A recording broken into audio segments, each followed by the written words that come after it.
నన్ను తెరవక నెలలవుతోంది, అయినా నీకెందుకు వెలితిగా అనిపిస్తోందని నువ్వు ఆశ్చర్యపోతున్నావు. తిరిగిరా, నీ జీవిత నిజమైన ఉద్దేశ్యం ఏంటో నేను చూపిస్తాను. నువ్వు దేవుడిని వెతకకముందే నాకోసం చెయ్యి చాస్తున్నావు.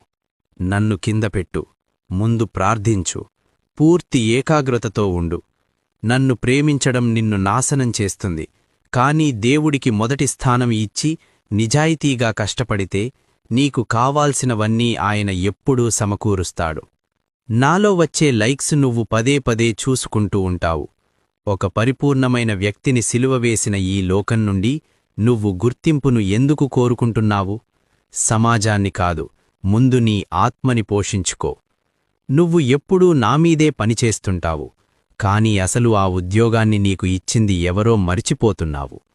పనిచెయ్యడం మంచిదే, కాని దేవుడిని గౌరవిస్తూ ఆ